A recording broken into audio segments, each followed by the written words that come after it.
You are tuned into Plática de Práctica in the classroom. On these episodes, we travel across Albuquerque to visit teachers in the creative spaces that they find themselves in. They will continue to share their tips and tricks, triumphs and struggles as they navigate the contemporary creative classroom. Thank you for listening. Welcome back to another episode of Plática de Práctica. We are in the classroom again, and this time we are in a classroom here at Cochiti Elementary. And I will let our guests introduce themselves, and then we'll jump into the episode.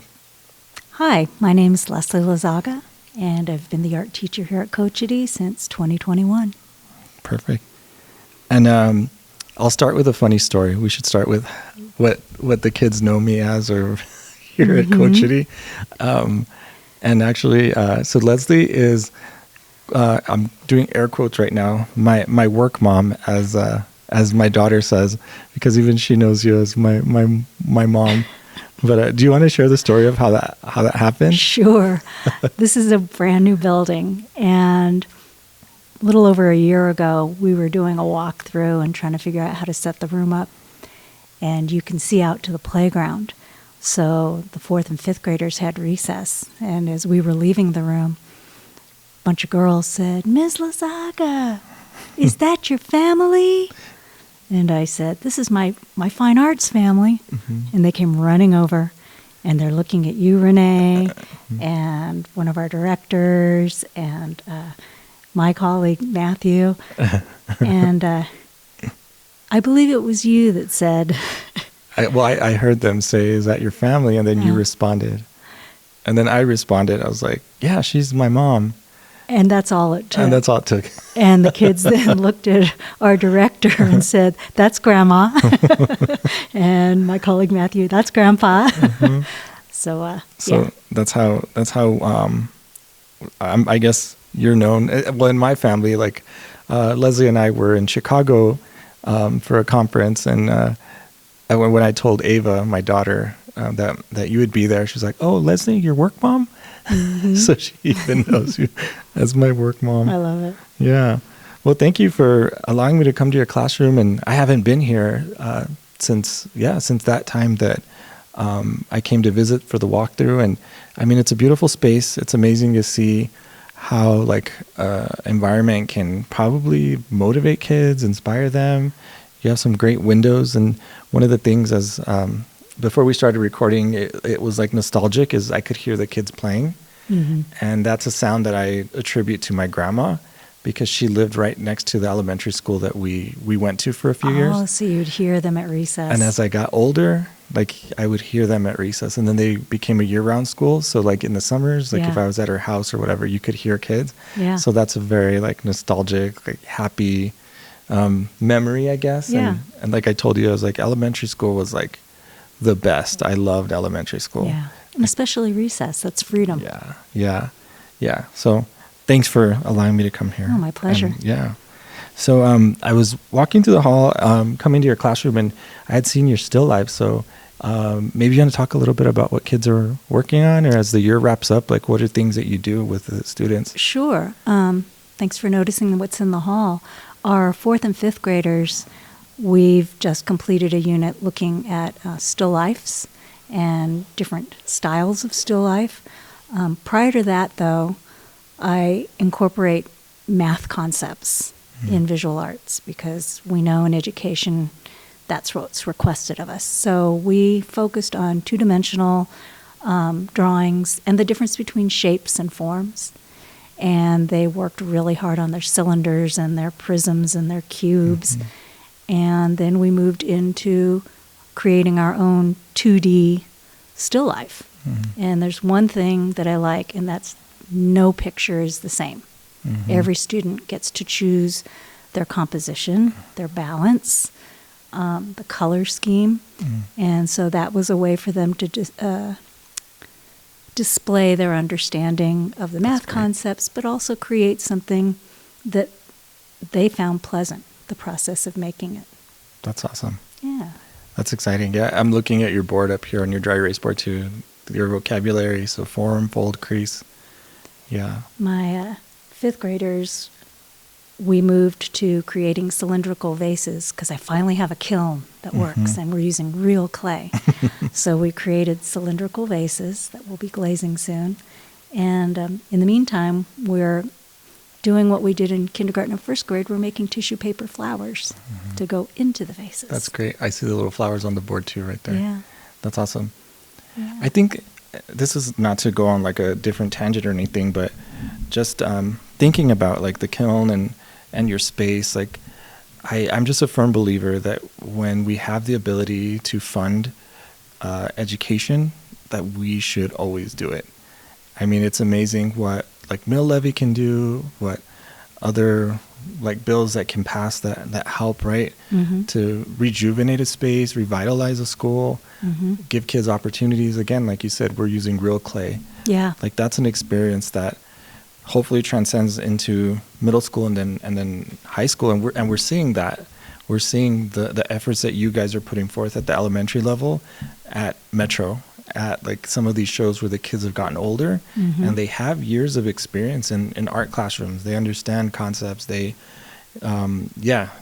see like we get to see the fruits of their labor and the stuff that you guys really kind of embed in them. So it's great. I think, it's just if there's a good energy in here in the classroom, and just knowing like that some of these things that are possible now because you have the facility for it or the tools or whatever, I think is really, really important. And as I'm bouncing around in the chairs too, right? What are these things called again? Like these are from, let's see, what's the company? We're not sponsored, so they should We're not sponsor the sponsoring, podcast. yes. I'm just It's kidding. Bouncy Band. Bouncy Band. But they have what are called wobble feet. And one of these rubber cups goes on each foot of a chair.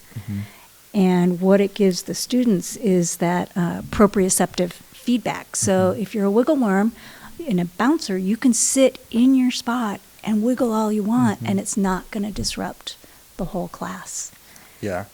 It's almost, I'm like, as I lean, I can feel like the chair shift a little bit, but for me, I would find a lot of comfort in this, like as a kid.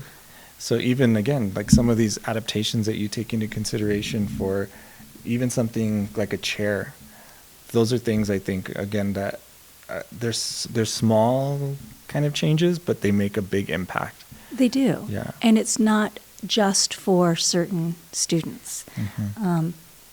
As you know, we work with so many students that are special needs, or they have an individualized education plan or a behavior intervention plan. And the longer you teach, the more it becomes clear that any accommodations you have to support the needs of certain students actually can benefit everybody. I love that. It can give them the comfort. It can give them the stimulation that they need. It gives them the tools to try to focus more on the art and the art process. Yeah, it's good stuff. I love that philosophy because I've actually shared this on the podcast before about the loop scissors that don't have like the handle. It's just like a plastic loop and you squeeze it. And I introduced those to an entire class, like to high schoolers. And those became like the favorite scissors at one point. But again, it's like not singling a kid out that these scissors are for so-and-so or... Right. But as I look around, every single chair in this classroom has the little bouncy band feet. So bouncy band, if you're listening, we will accept your sponsorship. Yes. No, well, and I just, again, like it's so fun. I'm like, that's what I love about doing the podcast kind of in the classrooms is I get to see different spaces and just experience like different environments and the last episode we had a student walk in during recording, so I was like, hey, we have like this is like real world like disruption. This happens all the time in school. So if we get an intercom or a bell, I'm gonna love it. That's gonna be like the highlight where I'm like, yep, that's school life. It can happen. Yeah, and I don't know if you can pick up the kids playing, but I don't know if the audio. No, recess is over now. So, I was going to say that would be nice. You're talking about a new classroom being revitalizing or rejuvenating. What's really interesting is prior to this, as many art teachers, I've been in the worst rooms possible. No water, telling me to haul water. Rooms where the furnace has been condemned, but they don't move me. So it's 42 degrees in there, and I'm supposed to teach, and the kids are supposed to learn. This room, it was interesting. I asked for a north-facing room so that students could have that light for making art.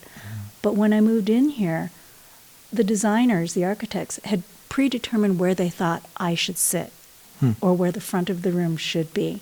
And they wanted me to have this space where these windows are.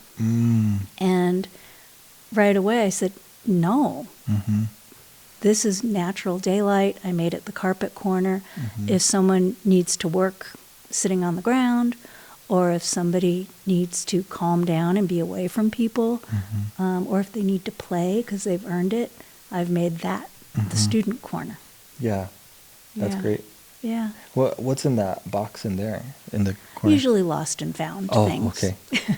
I was like wondering if it was something that they do like when they're on the carpet. In this bookcase that I have over here, there are building blocks. There are the weighted animals that they use for comfort. There are kind of meditative plastic pathways, these little things that they trace and they breathe in and out. I've learned so much from the special education teachers and special education resource folks. Yeah, no, that's great. Yeah, because I was actually here with Lauren, who happens to be across the hall from you, and I got to see her classroom before I saw yours, and she has a similar corner in her room. And right. Yeah. We mirror each other. Yeah. That is interesting. You do, because I'm thinking like, yeah, her corner is on that side. Yours is here. Yeah. Yeah. How crazy. That's fun. Yeah. Yeah, awesome. This corner here is good for everyone. That's fun. I used to have a rug that I would kind of haul around in different places, but wherever kids knew that was, like in middle school, they're like, oh, that's, some kids would just go sprawl out some days on there, and they just wanted something other than the hard tile. So exactly. Yeah, great. So wrapping up the year, what do you guys, I don't know, what's on like your to-do list right now at this point? Because we have a few weeks. It goes so quickly, and we have to anticipate field trips and rehearsals for National Dance Institute. The younger students have their kinder graduation. Our fifth graders are going to be taking a field trip over to, I guess it's Valley. They're going to be cheering on graduates. I'm not sure where it's happening. So there are interruptions, but I'm trying really hard to make sure every student works with real clay and gets to work with glaze. And other than that, I have to be really flexible because the interruptions are frequent. Yeah. And I don't want the students to feel like they've really missed out on something. Yeah. So. That reminds me of high school, because right around this time, prom, graduation, finals, all that stuff is happening and all at once, and you're still trying to teach. Right. I want to be smart about it, but I also don't want to stress them or myself. Yeah. Yeah. Cool. Well, I do want to jump into our pop quiz section of the episode with you. Okay. So I will start with question number 1.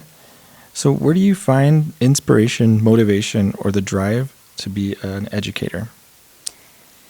The drive I have to be an educator, I was thinking about that. When I was in college, I was not allowed to study art. I wanted to go into commercial art, but my father said, you're the first one going to college, you have to have something practical. So I did it. I found communications because I figured I could use that knowledge anywhere I go, and it served me well. What really inspired me was over 20 years ago, 2 friends already were Albuquerque elementary art teachers, and I went to Artis Elementary. And seeing what was on display and experiencing the energy of the students and the families, I didn't know that it was a possibility. That's the first time I became aware of APS's Visual and Performing Arts program, and I said, that's it. So I went back to college and got another degree, and that's been one of the best things I've ever done later in my life. Yeah. Who are your friends at APS? I'm curious. Oh, my gosh. back in the day, it was Rosie Ward, Okay. now Rosie Poling, and a teacher who's not in APS anymore. It was Sarah Wachtel. We went to college together in San Francisco. Oh, okay. Yeah. And how did you both end up over here? Because you're from the Bay Area, I'm right? from the Bay Area. I got married and moved here. Mm-hmm. I fell in love with the mountains, fell in love with Yeah. the landscape. So this is home. You mean, do you miss like the bread bowls and like clam chowder? Well, I always miss the good food. But it's so crowded there. And what I love is the space here in New Mexico. The sky is magical. I'm next to a mountain. It's the best. Yeah, yeah. No, I tell everybody that nothing compares to a New Mexico sunset. I agree. On a clear day, clear evening, like, oh, the sky just like lights up on fire. It gives you a gift. Yeah, my mother-in-law grew up like Ava as she's grown up. She tells her that it's the angels turning their ovens on to bake cookies. So Oh, that's funny. we I've look never at heard that. Sunset, and then we're just like, oh, the ovens are on. Like, they're warming That's them up. good. So yeah, it's pretty to see those oranges and pinks. And, Oh, it's magical. yeah, and then of course the sandias. So Right. yeah. All right. Question number 2. Okay. What is a tip or trick you can share with other teachers when working with English language learners? Connect with the general education classroom teacher and ask them what peer is a good peer for that student to be paired with. And keep communicating with that general ed teacher because things change throughout the year. Visuals, vocabulary, if possible, in their native language with English corresponding, so they have a visual that they might not speak it, but they can see, or they can hear other students. Eventually, throughout the year, at this in these grade levels, students eventually start talking. They might save it up, and all of a sudden, they have a conversation with me. I think it's shyness. Other times, they'll work on short phrases. I don't know, just support them. Great. Number 3. What is a tip or trick you can share with other teachers when working with students that have an individualized education plan? Number 1, read the IEP. Really, take a look. And what you'll realize very quickly is what will benefit that student oftentimes benefits the entire class. And it helps create a supportive and positive culture for all the students. You don't treat a student who has an IEP or a BIP as someone other. They're a student just like everyone else. They can be challenging. They can really make you work. Yeah. But remember, it's not about otherness. Yeah. And that's something I want to mention. That's something that hasn't come up in the podcast is in terms of IEPs, like I think of your gifted students as well. Because as you say, like they can be challenges. Yeah, there's kids that are gifted that are going to question why you are doing something, and it's like, how do you support them as well? So it's like from IEP in terms of the whole spectrum. Because oftentimes I think maybe even like people not in education would think, oh, an IEP is only for students that struggle or have a learning challenge or whatever the case may be. Right. But if anything, it's also the other range where it's like our gifted students as well. So Right, it's a full spectrum. All right. So the next question is, what is a behavioral management issue you have faced and how did you solve it? It's a hot topic with many of our colleagues. Self-regulation, students self-regulating their temper or expressing their needs, it's really pronounced. And we all have our tricks for trying to get students to refocus or calm down or take a break. The biggest one is to understand at this point, because I'm almost 20 years into teaching.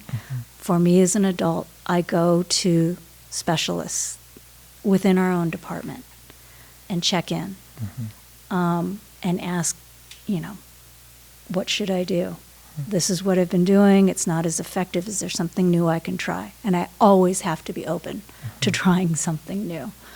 And understand that there might not be a fix. I can do everything possible in a school year, and it still will be a challenge, and that's okay. It's a process. Yeah. It's a process. Yeah. That's, I think, and it's interesting because I'm coming from it, like from the high school perspective. And as I'm hearing you, it's very similar, like in the high school perspective as well, where we can try all these things. And at the end of the day, like the change has to come from within that child. Exactly. Or the student. They have to decide, like, this is something I want for me. And that's hard. That's hard, I think, when life outside of our classrooms looks different, or when even, from classroom to classroom, it might feel different. Right. And so yeah, that's interesting, as you said. You know, having the perspective also, we have the privilege of staying at the same school now, most of us. And I have one student that I've known since kindergarten, and this child's in 3rd grade now. And in kindergarten, this child was quite wild, quite physical, and behaviors have been defiant every year. And this year, something clicked in that child, and all of a sudden, we're all seeing the sweetness and the eagerness to listen and to help and to interact with peers kindly. And that makes it worthwhile. As you say that, I'm reminded of my PE teacher in 3rd grade, because I remember growing up, I played sports, baseball, soccer, and my coaches were all yellers. My dad was an assistant coach. He was a yeller. Go do this, go do that. Yeah. Run here, run there. Like, so in my head, that's how you support a colleague, a peer, or whatever. And I remember in PE in 2nd grade, like the PE teacher just saying, like, you don't have to yell at everyone for everything. We were playing kickball. And you don't have to yell at them to go to base. You don't have to yell. Like, he kind of got on me. And then the following year, like, I remember, I want to say we were playing kickball again, and I said, good job, or I made a compliment, and he complimented me on that. He's like, hey, good job, like telling them like in a softer tone, or like you didn't have to yell at them, see, and like you were able to like show like that you support them, or whatever the case may be. And that made a huge impact, I think. And that was like you see that switch. Yeah. After that, I felt like different. I felt like, I don't need to do that. I don't need to make people feel bad to make them want to run harder or faster or go here or there, whatever. So I don't know, as you're talking about that, I'm like, I haven't thought about that in a while. Like, and so I'm reminded of Coach Rios was his name. I remember him. That's great. Yeah. But that's an interesting reflection, that it's not just how you interact with the students. How valuable is it that a peer, a colleague, an adult gives you that feedback without judgment? Yeah. And just offers something for you to think about. Yeah. And the impact it had on you. Yeah. All right. Next question. What has been a highlight project or activity that you are most proud of? Well, this year, we're just finishing it. In 2nd and 3rd grade, we're working on self-portraits and working on proportion and the difference between a self-portrait and a portrait. And one of my favorite things is students learning how to see. So we spend a lot of time, everybody looking in their individual mirror and really taking a good look at their own face, their head, their neck, their shoulders. And I also have them compare and contrast themselves to a neighbor. So the energy's high, it's a little bit silly, but they really do start seeing. What popped up this year that I wasn't expecting is, with some students, there were some rather unkind things being said about people's skin color.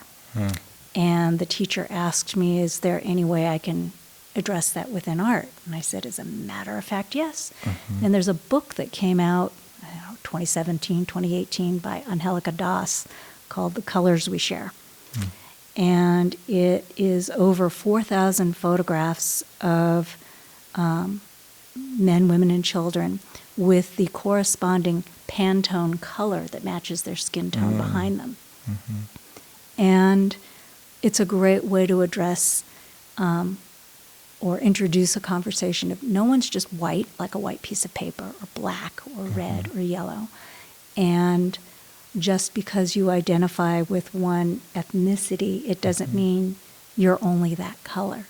So I brought the book out, shared it with the classroom teacher, and it's traveled between the art room and the gen ed classroom, and it's really helped the students to start talking, to find commonalities, to find differences without criticism. And here we started mixing paint and creating those skin tones and painting our own arms and hands to see how closely we could get it. It wasn't about making a self-portrait painting with it. They could if they wanted, but it was more about the process and the discovery and the conversation. So that's been deeply meaningful and really cool. Positive for the students. That's really cool. What was the title of the book again? It's The Colors We Share. The Colors We Share. By Angelica Das. Okay. There's another book I'll have to share with you at some point. It's called Mixed. And it talks about like colors. Yeah. And how they lived separate little. I'll have to. Ava has it, and Okay. so I'll have to. I love children's books. Like I was just nerding out on an email I received from Art of Ed because Oliver Jeffers, he's the guy that illustrated and wrote The Day the Crayons Quit. Oh yes. He's going to be like guest speaking over the summer at their conference, but it's like an online conference, and I'm like, I kind of want to do it. I kind of want to jump on, and I nerd out with his artwork and like his writing, and Right. I have several of his books for my daughter. So I'll have to share that book with you because Ava has like, I think she has a copy still. We have all her books. And it's a great hook for the students. I love it. Encourage the librarian at school to put it in the stacks there too. Well, I had my high schoolers at Cibola in my illustration class. They wrote and illustrated their own children's book, and they had to find a theme, and like we ended up using there was a musician that does kind of the library tour in the summers, and he let us use his songs, and we wrote and illustrated like books to his music. There's the bell. Fantastic. Yes. Yep, school's out. So yeah, I think I love it. That's the icing on the cake for me because I was hoping for some of those very like school-based like interruptions. So that's great that we caught the bell. Yeah, but we can talk children's books on a different episode. Oh yeah. Cool. So the next question I had was, who has been a student that has made you a better teacher? I've been thinking about that. There are two students I'm thinking of. One student I have right now, and the student's in 4th grade. And this student, since kindergarten, there's been this anger and frustration, really a short fuse in the art room, and I can't find out why. But something happened probably 2 months ago, and students still angry, but one of their pieces of work, it was one of their version of a still life, was really interesting. And as I was returning their work to take home, I just said, this is really interesting. And I said, do you want me to trim it and mount it on some paper so it looks framed? I said, because this you got something here. And he just kind of mumbled. He's like, yeah, black. So I put it on black paper, and it looks really good. And ever since I gave it back to him, he's a little bit softer. He's still real spicy. But then the big thing is he just got glasses. I think he couldn't see. And in visual art, that's not a great thing. Poor kid. I know, but being able to connect with a student, something as small as that, something to validate them, something to let them know, hey, I see you. I see what you're doing. The other student is a 3rd grader who, a girl who has autism, and to see her grow from not being able to transition in and come into a classroom without having a meltdown, to somebody who comes in here and participates, can explain things, wants to help, wants to create. It's just, that motivates me. And it really is meaningful. That's great. Those are great examples. Yeah. All right. Our last question for the pop quiz. Okay. What advice would you give your younger teacher self? Learn to say no sooner. I think a lot of art teachers, we go above and beyond, and we want to be part of the community, and we want to make it so enjoyable and colorful and exciting for the kids and the adults. And oftentimes, if people ask, if you keep saying yes, those people are going to think it's fine to keep asking. And that's a real quick way to burn out. Yeah. It's I okay agree. to say no. Yeah. Or choose the things I think you're really passionate about. And still, boundaries are really important. Though. Right. Yeah. Yeah. All right. Well, do you have any final thoughts? Any other, I don't know, inspirational quotes or anything? Any book recommendations? Oh my I don't know. gosh, that's a lot. It's more community. Art teachers can become, you feel like you're an island at your school, and you don't have to be. Yeah. Even if you're only at a school 2 or 3 days a week, because you got 2 schools that you serve, take the time to say good morning or ask other teachers or staff members how they're doing. Yeah. And really listen, because sometimes those connections mean the world later on, and they keep you going. And I want to commend you because I feel like you're also very inviting and welcoming. And I think you do a good job of connecting teachers like outside of campus and outside of their classrooms. So with that, I think everybody respects you for your love for that aspect of I don't know, just communal belonging. And it is isolating, I think, in elementary and middle school for teachers because you're the only one. Right. And there are a lot of like art challenges that are unique to just performing and visual arts that other teachers don't experience or have to deal with. So I don't know. I think, it's been awesome to get to know you and spend time with you. And Chicago was fun. And I really like, in a sense, do feel that like motherly vibe from you. Well, thank you, Coming Art Son. back to that. So, but thank you so much for letting me come to your classroom and spend this afternoon with you as the day ends. And I know you have a meeting, so you'll have to get to here in a sec. But thank you so much for Thank you, Renee. joining me. I appreciate it.